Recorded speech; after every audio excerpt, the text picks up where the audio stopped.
Kumusta mga kanoysi? Welcome back sa ating YouTube channel, Philippine Noises. So, usapang politika ng bansa na naman tayo. So, ang video ito ay mula na naman ito kay The News Board. So, meron itong pamagat na kakapasok lang nahuli na. Grabe, PBBM Duterte nalantad ang hugasan ng pera. Iyak sa nangyari. So, sino si Ipi? Okay. I think si Philip Salvador yung EP, ano. So, correct me if I'm wrong na lang. So, bago natin simulan, The News Board, supportahan nyo yan. Tapos, syempre, kung trip nyo ng mga ganitong reaction video, may kasama kayo manood, huwag nyo na rin kalimutang supportahan yung YouTube channel natin, Philippine Noises. So, mga kanoisy, hindi na natin ito patatagalin pa. Simulan na natin, baka agawin pa ng China. Again, ang pamagat ng video ito, kakapasok lang, nahuli na. Grabe. PBBM Duterte nalantad ang hugasan ng pera. Sana all naghuhugas ng pera, no? So, iyak sa nangyari. So, again, The News Board, Pilipinas, like, comment, share, subscribe. Start. Ito ang mainit na balita at trending ngayon sa mundo ng social media. Big Boss kaladkad sa pogo at droga at ambisyosong makadute. So, Big Boss, totoo yun, nabalita yun. Pinalamon ng katotohanan. Matapos ang naging rekomendasyon ng Quadcom na sampahan ng kaso ang grupo ni Duterte. Abay heto, ayon kay Barbers, namumuno na ang grupo ni Duterte dahil sa sabwatan sa pogo kung saan ginagawa itong hugasan ng pera galing sa droga. Pagkakonekta ang dating administrasyon at ni dating Pangulo. Yan din yung isa sa ano. Kasi sinasabi naman ng karamihan dito or ng taga-kabila, bakit daw pilit ikinukonekta yung pogo dito sa admin na to? So, ano ba yun? Bulag-bulagan na lang tayo na what if nga naman talaga? 'Di ba? Kasi sila lang din naman yung nagpapasok ng pogo na yan eh. So, what if totoo itong mga paratang na to? So, magbubulag-bulagan na lang tayo. 'Di ba? So, sana dapat kasi bigyan natin ng pagkakataon na tingnan yung mga ebidensya para hindi din tayo forever na mabulag. Yung punto na kung saan nagpasa sila ng isang executive order na nagbigay ng pagkakataon sa mga pogo operators na pumasok sa atin na hindi na tinitingnan yung limitasyon na nakasaad sa ating saligang batas sa kanilang pagmamayari. Halos lahat po kumalat po itong pogo dahil nga ang aming paniwala, base sa aming nakalap na ebidensya, itong pogo ay ginamit lamang na hugasan ng pera ng mga sindikato na mula sa illegal, no? Money launderers yung mga drug money, mga illegal gambling money, human trafficking money, diyan po nila hinugasan para maging legal. Na sa ating paniwala, hindi naman dapat. Nang una, yung sugal na pogo, doon kung saan ito'y nagmula, ito'y illegal, no? Dahil ito'y China eh. So, sa kanila mismo, illegal ito, pero dito sa atin, ginawa natin legal. Dahil ang kanilang pangako. Grabe yung ganung pag-iisip, ano? Illegal yung pogo sa China. So, hindi sila pinapa-operate doon. Pero dito sa Pilipinas, ginawang legal. Amazing. Grabe. Ano ba yan? Dahil ba yan dyan? Grabe naman. Ay magbibigay sila ng sapat na revenue o pondo sa ating gobyerno na hindi naman nangyari. Matapos naman ang patong-patong na reklamo sa mga Duterte, lalo na kay Inday Sara, tungkol sa pagnanakaw ng kaban ng bayan, abay ambisyosong maka Duterte to the rescue. Inaakusahan nila, hindi man diretso, inaakusahan nilang nagnanakaw ang ating Vice President. Ito naman ang sasabihin ko, inaakusahan nila, hindi man... Uy, sino ba to? Ulit. Naman ang patong-patong na reklamo sa mga Duterte, lalo na kay Inday Sara, tungkol sa pagnanakaw ng kaban ng bayan, abay ambisyosong maka Duterte to the rescue. Inaakusahan nila, hindi man diretso, inaakusahan nilang nagnanakaw ang ating Vice President. Ito naman ang sasabihin ko, Inaakusahan. Iiyak na agad na Duterte! Paano mo nalaman? Katabi mo ba silang matubol 24/7? Nasa likod ka ba nila 24/7? Grabe yung gano'n, ha? Kaya tandaan nyo, walang magnanakaw na Duterte kailanman. Buwelta naman ni Attorney Gising Di rin halata na nagpapasipsip na ang para taong bayan manalo. sa pagiging garapal ng mga Duterte, lalo na sa usapin ng pondo. Abay numero 1 itong si Puset, malupit, sakupit. Ang problema, hindi nilang nakikita na pambubudol ang mga sinasabi ng Duterte na nasugpo nito ang krimen at ang illegal na droga. Lumalabas ngayon doon sa pagdinig ng Kamara na yung confidential funds ni Sara bilang DepEd Secretary at Vice President, garapalan talaga. Bago pa napunta sa national politics si Sara, mayor pa lang siya ng Davao, ang laki na ng confidential funds ng Davao. Ooh. 460 million a year under Sara Duterte, Davao's confidential funds. Bakit ba nagkakaroon talaga ng confidential funds, min? Tapos ang lalaki pa. Grabe. Anyways, courtesy din kay, kay Attorney Enzo, sa kanya yung boses, tapos yun, courtesy din sa Rappler. So, I At think yung mga source tao yan. na kontrobersyal na na-involve doon sa maniobra, yung anomalya sa confidential funds, yung mga pinatawag sa kamera, tulad ni Atty. Sulaika, tulad ni Gina Acosta, lahat ng mga pinatawag na yun doon sa pagdinig ng kamera na nagka-alta presyon at nagkasakit-sakit dahil sa pagsisinungaling, lahat ng yun mga tao ni Sara Duterte sa Davao. Kaya yung mga Iwan ko din sa mga taong to, kapag nahuhuli na sila or, biglang nagkakasakit ang mga yung mga hinayukis. naggawa ng mga Mary Grace Piatos, Kokoy Villamin, mga tao ni Sara yon.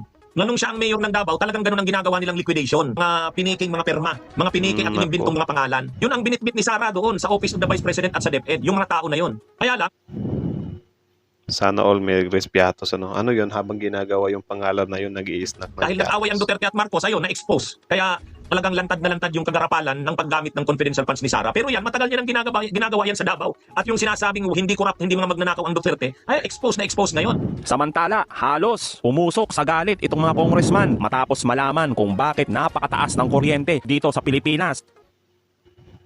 Anyways, dagdag ko lang ha. So, tingnan natin to, men. Kita naman natin, na ongoing pa nga. 'Di ba? Iniimbestigahan pa, hindi masagot-sagot. Pero tingnan nyo naman kung paano siya ipagtanggol ni Philip Salvador na tatakbong senador. 'Di ba? Alam niyo yung ganun, men, na parang nagdadagdag lang tayo ng isa pang Robin Padilla eh.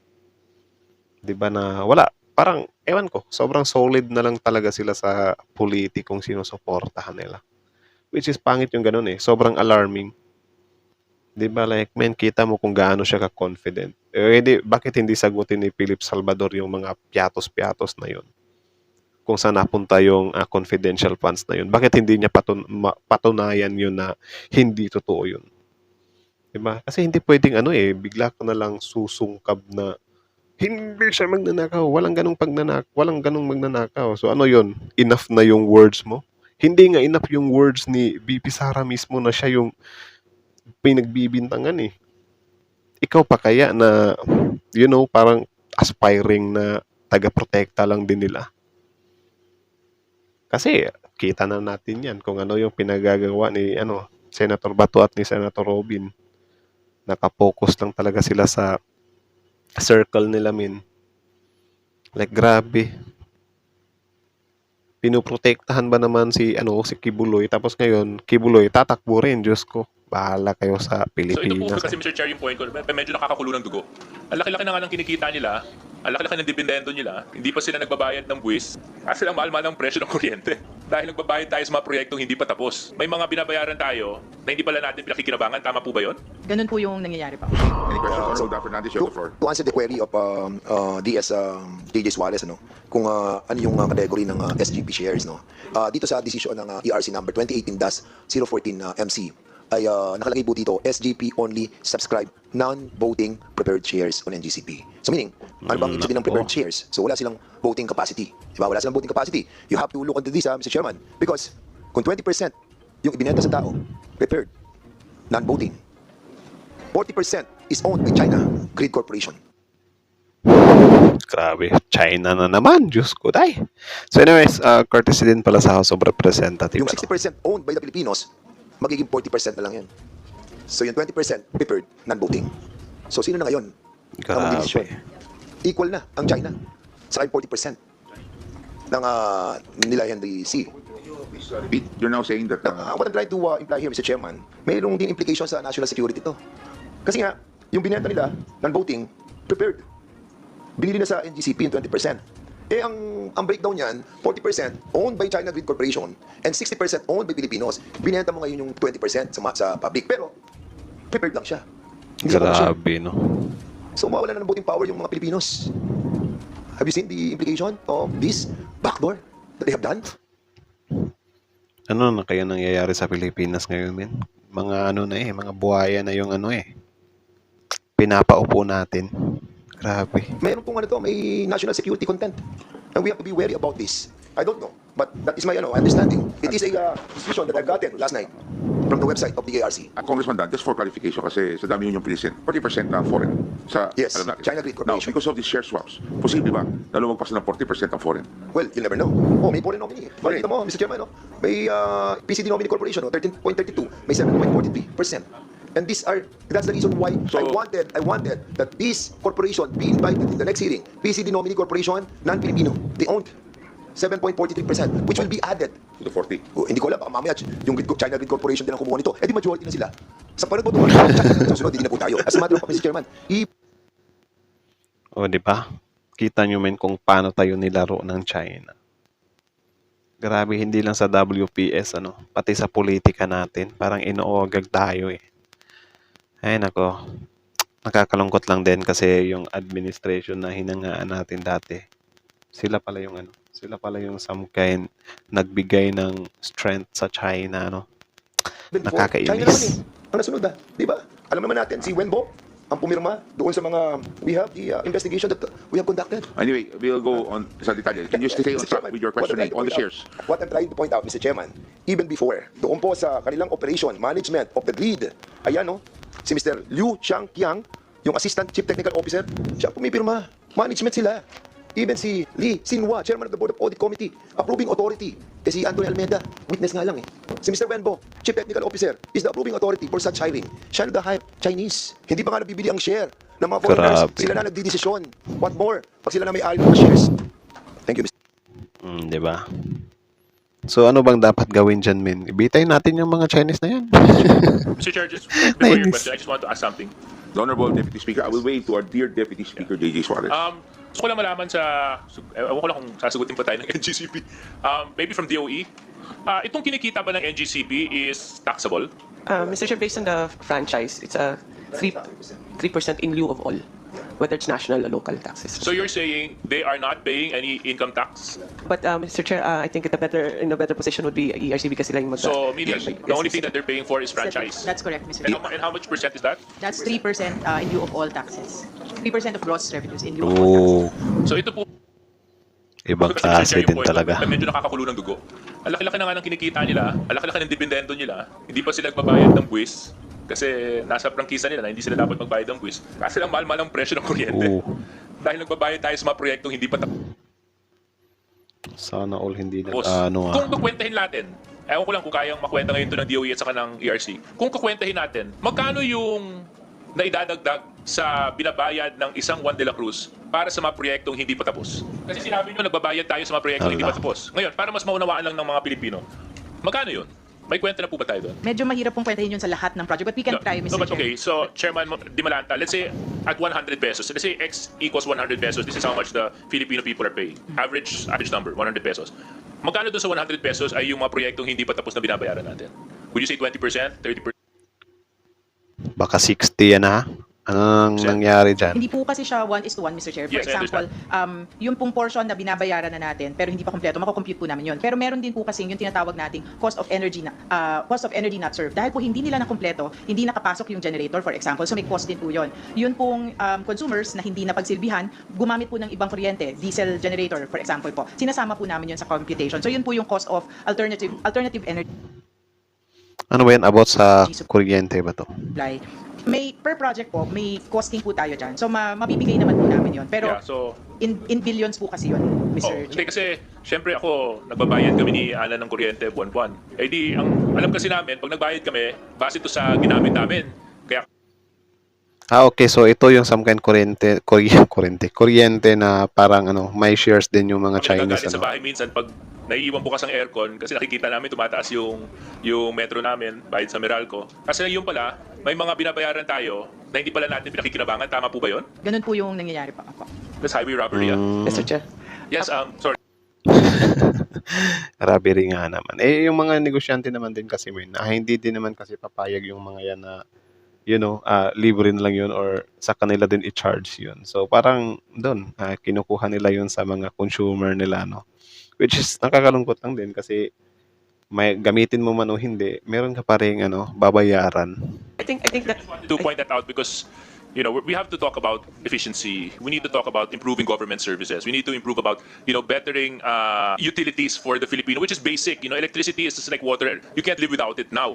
Tama. So we cannot Mahirap nga allow kapag such ka-brand out. situation where someone is definitely benefiting so much while the Filipino people continue to suffer.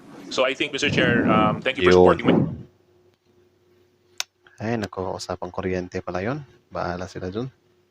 So, yun lang naman mga kanoisis. So, kayo ano masasabi nyo doon? Comment down below. Tapos yun, pag-usapan natin yan sa comment section. So, akin ang video nyo na ay mula kay The News Board. So, supportahan nyo yan. Original video link in the description box below. Panoorin nyo rin yung videos niya. I-subscribe nyo din. Tapos, syempre, bago nyo iwan yung YouTube channel natin, huwag nyo na rin kalimutan supportahan yung YouTube channel natin. Filipino IC. Like, comment, share, subscribe. So, kita nyo naman yun, men. Doon sa about sa mga kuryente pala, medyo shocking nga yun na, grabe, ano yun? Almost 40% yung share ng China. Grabe. Pati yung ano natin, pinapakialaman na nila. Ha? So, ano yan? Kuryente, politika, dagat, what the heck? Baka magkatotoo yung ano, ha? Sinasabi ni, PRRD dati na gagawing probinsya ng China yung Pilipinas. Diyos ko, day. Ewan ko na lang. So, pero I think hindi papayag yung hindi tayo papayag doon, men. Hindi tayo papayag doon. Sino sila? Ano sila siniswerte? So, about naman doon kay about naman doon kay punta tayo doon kay kay Senator Philip Salvador. Ex-senator to or un-senator kasi malabo pa tong manalo eh. Pero syempre at the same time, hindi din natin siya pwedeng tulugan kasi baka manalo nga talaga, di ba? So, ang sa atin na lang talaga dito, copy. Mag-isip tayong mabuti. Ay! Grabe. Ngayon pa nga lang eh. Di ba? Ngayon pa nga lang na hindi pa naupong senador eh. Grabe na kung makapagsalita eh. Pasigaw-sigaw na. Tapos, yun. Parang, I think siya yung Il Tigre na na Robin Padilla style. Kasi si Robin Padilla may pagkaano siya kung magsalita eh. Parang, pag ganun-ganun ba? Parang, brusco na parang pang-actor style. Pero ito si Philip Salvador, iba siya. Para siyang ewan ko kung paano i-explain. Basta something like, hindi ko ma-imagine if ever manalo to. Kasi yun nga, parang, si Bato, pati nga si Bato, nag-aalangan siya sa, sa halalan ngayon eh. So, ewan ko kung lulusot pa rin yan. So, nasa inyo na lang talaga, kung iboboto yung mga yan. Pero, Philip Salvador, mahirap yun. Di ko ma-imagine kung pagsamahin natin si Robin Padilla tapos si Philip Salvador sa Senado. My God. Nako, ngayon ko, bahala kayo. Grabe, can you imagine that? Siguro nung time na nung Kibuloy times tapos si Kibuloy pa tumakbo tapos may nakita akong balita sa ABS-CBN. Hindi daw ibinasura yung disqualification case para sa kanya. So I think magpo-proceed nga talaga yung taong yan na tatakbong senador. So I think malabo din namang manalo yan. I think nasa mga 30% lang yung chance na manalo niyan. Pero syempre yun nga, wag tayong pakampante kasi baka nga manalo So nasa sa atin na lang talaga yun kung magbubulag-bulagan tayo pero siguro para sa akin ayaw ko si Kibuloy, ayaw ko rin si Philip Salvador. Grabe, Philip Salvador ilalagay mo sa sa Senado tapos my God, di ko may imagine talaga sobrang dismaya na nga or medyo nahihiya nga ako sa sarili ko na binoto ko si Robin Padilla dati tapos nung naupo na, my God, grabe, binoto ko senador to. Nakakahiya like, grabe, parang ang tanga-tanga ko nun eh. Tapos ngayon, Philip Salvador, sinasabi ko sa inyo, bahala kayo dyan. Nasa sa inyo na lang. Huwag kayo magpadaan kasi parang sa tingin ko, nagpapabango din siya eh. Ginagamit niya yung mga pangalan ng Duterte. Sumigaw ba naman ng walang Duterte magnanakaw? Grabe, like 100% talaga siyang sure Or mahalata mo talaga yung tao eh kapag sobrang diehard talaga. Mahirap yung diehard eh. Kasi kahit mali na, susuporta pa rin eh. Pero ayaw natin ng ganun, Ayaw natin ng ganun na kahit mali na susuportahan pa rin. Mahirap maging diehard eh. So sana neutral lang Ay nako. So yun lang naman. So kayo na masasabi nyo dito, comment down below tapos mag-usapan natin yan sa comment section. So again, The News Board, Filipino IC, like, comment, share, subscribe. Filipino IC out.